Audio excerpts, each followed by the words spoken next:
Hello and welcome to yet another episode of Utterance. Thank you for your support and encouragement. Do press the subscribe button and like this video for not missing out on candid content. Today we have with us Girija Iyer, who stays in Mumbai presently. Girija has many accolades attached to her name since birth.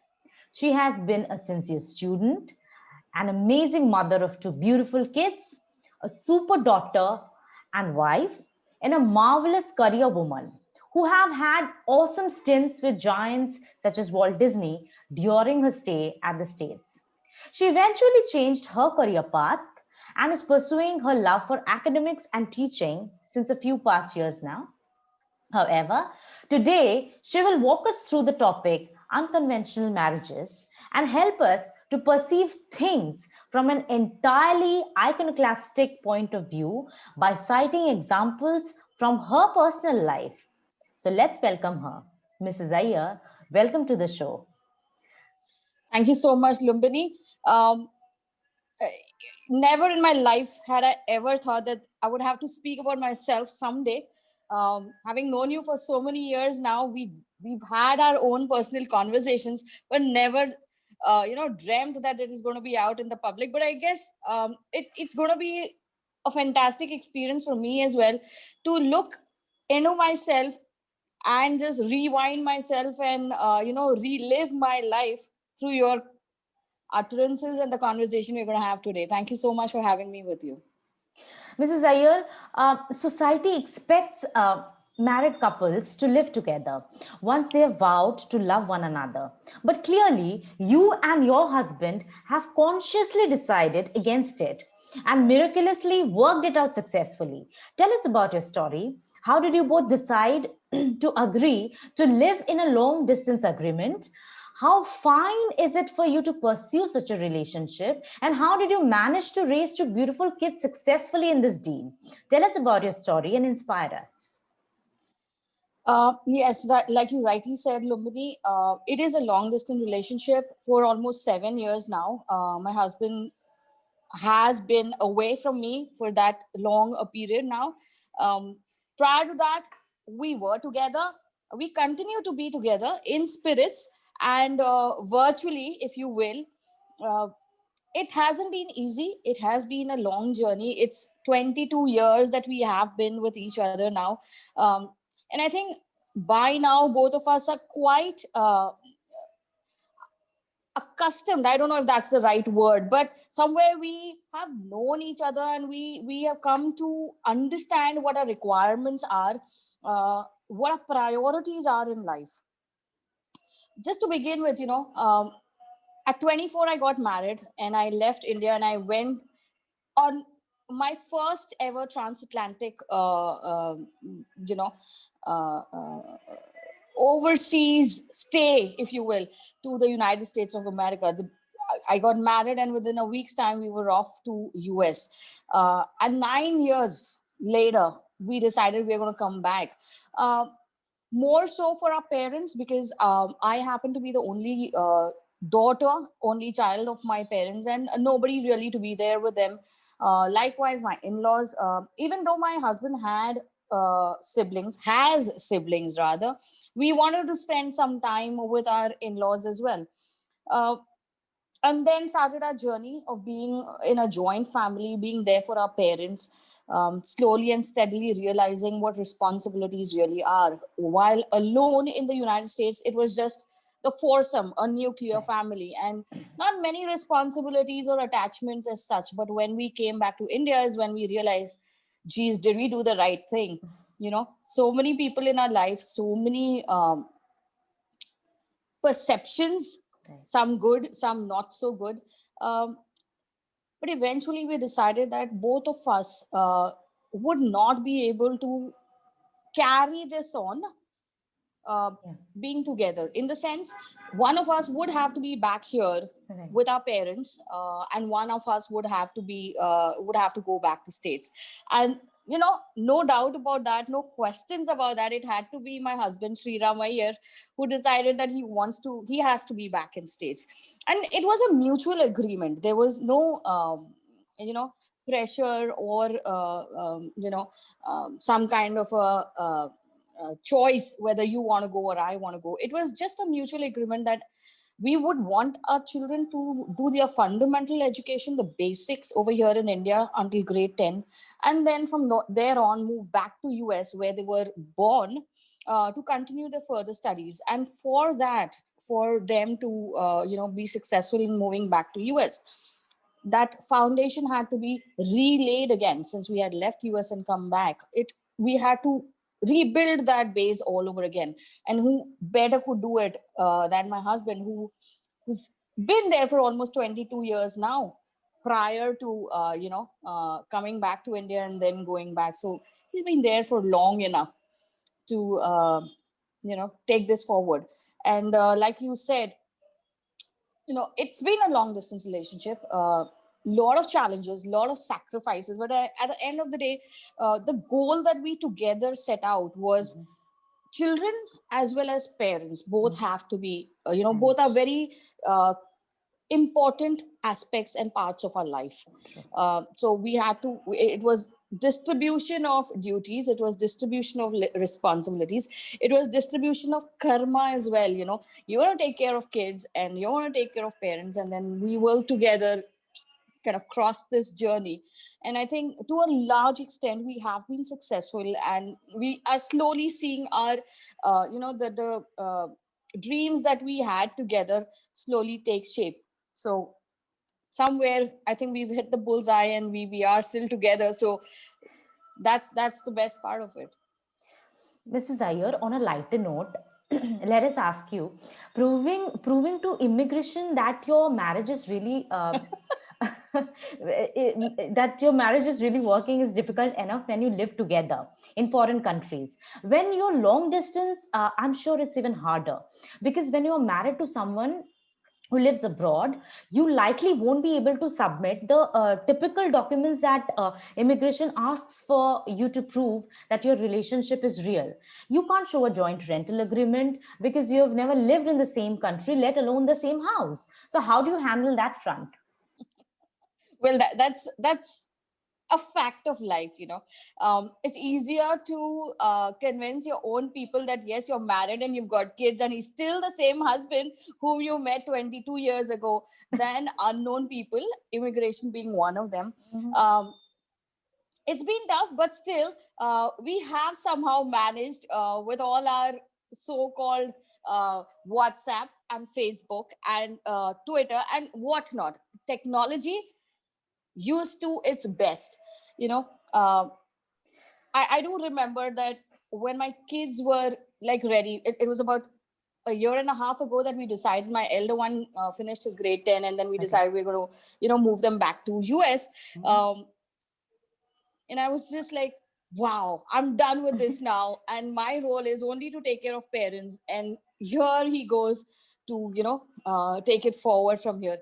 I couldn't have asked for something better. Just come back home, put my legs up, and do a dinner and a movie kind of a thing, or just get into the jacuzzi and take a very warm bath with just something that I would have ideally just dreamt with, having two boys at home. I know, I can So understand and I, relate. I'm sure many I, mothers will relate. absolutely. And believe me, boys and two of them at home, as they grow, I have been literally in the midst of physical fights, where I had to like stand and put them apart, saying, "Dur raho ek dusre se, haath nahi lagana, muh se baat karna." So that kind of an environment, coming away from that, believe me, how peaceful it was for me to even now when I just think about it, I'm all smiles and I'm literally happy and satisfied and content right from within me, saying, okay, now those days are gone now. It's time for some peace and me, True. True, true, true. It's actually true that, one can't choose whom the heart falls for or wants to be with. And clearly, you both have developed divine affection for each other. Tell us, how do you two fill in the gap of not being together physically? Had this been in the earlier phase of our lives, it would have been extremely difficult. We could have actually, spent a lot of time together, strayed and found, perhaps, I'm not sure if we would have, but there could have been a possibility that we could have strayed and found some other partners for ourselves. Having been in a relationship, in this marriage for 22 years now, we somehow, like I said, mutually agreed to the fact that there are certain priorities which take precedence over, being physically with each other. We continue to be there, again, not physically, but in spirits, as and when we require each other. We talk to each other every single day. I talk to my boys every single day.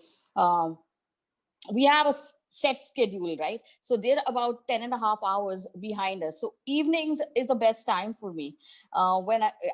When I do get onto again, going back to technology, how thankful and grateful I am for the evolution of technology, that they've made life so close and so easy to connect with. Talking to them, giving them a brief, just trying to find out, like I would have done what I would if they were here with me. आज नाश्ते में क्या किया, आज पढ़ाई में क्या है. It is so close. We are far away, but we are still so close.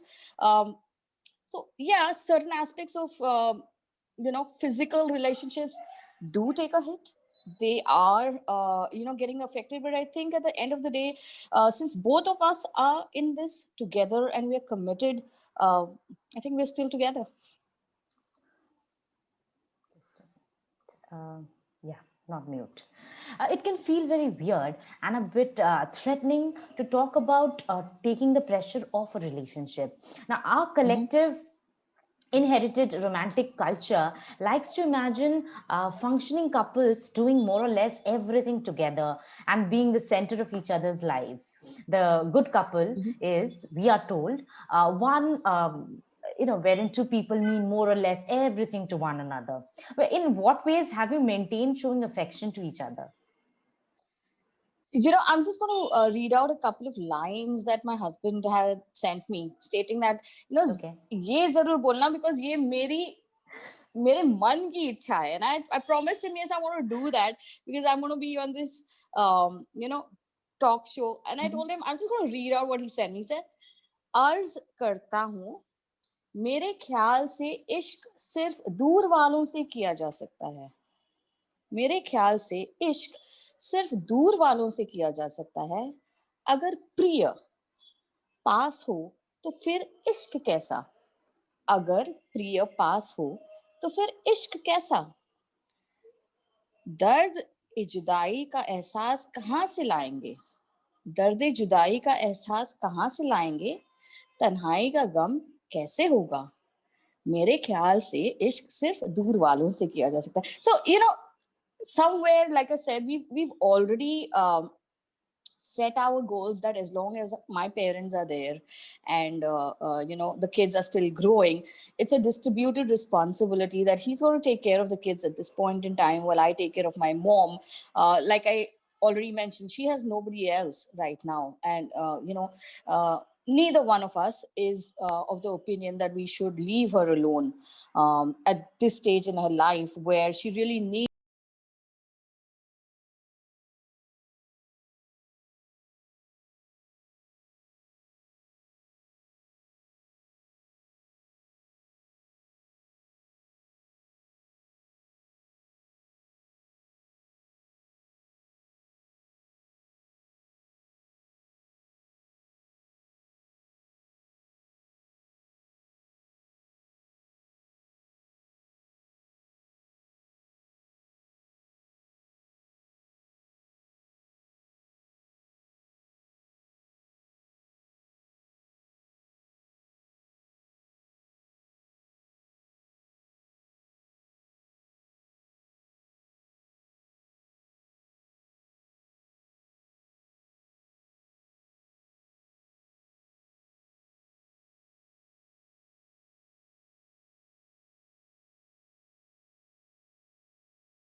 literally do not find time to even send a message to each other.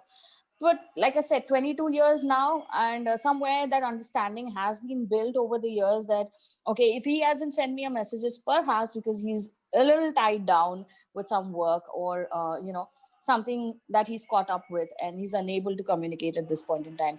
um, और अगर ऐसा कभी हो जाता है जहां मुझे लगता है कि अभी भाई 10 दिन हो गए बात नहीं हुई, I would just pick up the phone and call him. That's something I think he wouldn't be able to avoid. At least he'll pick up the phone and say, okay, I'm fine, and I'll call you back. Right. Now speaking of friends and family, people who know both of you closely must have shared their concerns about the situation. But you guys ease the skepticism by proactively managing the situation very well. Now, guide us how it helps in pursuing such an unconventional decision. uh, Very rightly said, Lumini, because we do have many seniors in our house who are absolutely not of the opinion that Yeah. we should, it, in the literal sense, it's a split family. Okay, he's there with the boys and I'm here alone with Amma, and not many have approved it. Not many, especially like I said, the seniors and people who are very close to us. They have time and again told us that you have to live as a family. Either you go back to US, or you take Amma also and go to US. But somehow things are not working that way. It has been a challenge to tell them that um, this is the best that can happen at this point in time. um, Tried convincing them. Some of them are convinced. They do understand that it's important to be with your parents, and they just kind of accept it. Uh, Lastly, tell us, what are your learnings from being in a long distance marriage?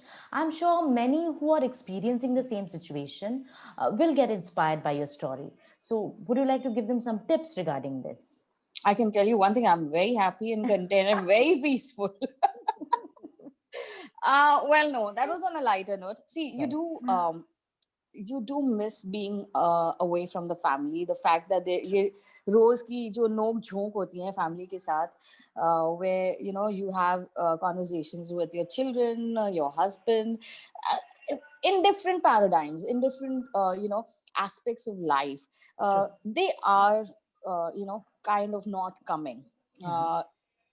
Due to the different time zones, due to the different geographical locations. But again, that was something that we mutually decided that we will not give up on. We will be with our, like I said, I'll be with Amma, and he'll be with the kids, and Right. there will be a time when we will all be back together as a family. Yeah. One thing is, I can tell you, I have learned that patience and responsibility. I'm a very strong believer in karma. So somewhere, and so is my husband Sriram. We believe that this is something we need to carry on for as long as we breathe. You know, um, it's it it's because of our parents that we exist today, and if we can't give it back to them, then nobody else can give it back to them. So that mental satisfaction, that spiritual satisfaction, that I have done what my basic dharma or karma is something that takes us forward every single day. Somewhere the wavelength between Sri and me is such that we both believe in the same things. Our goal is the same. So it's very important to align ourselves with each other. Yeah, even if we are physically away, if our mindsets and wavelengths with our partners match, it doesn't really matter where you live. You will find common goals, you will find a solution. Let me tell you, we have the same husband wife fights over phone and in a long distance relationship. It's just that we are not there to mutually hit each other or hold each other. That's missing in our relationship. But there has been a lot of learning.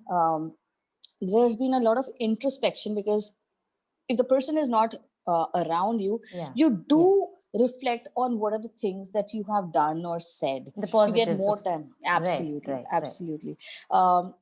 There is more love in your relationship because they're not around. um, Something that you would have ideally done if they were around, just go and give them a hug or something like that. You felt like, or you would literally walk out on that person because you had a fight. So a few things that go missing. um, so learnings that whenever we meet, it's time for love and nothing else. Yeah. Well, in our society, any independent move is read like a sign that we can't actually love one another.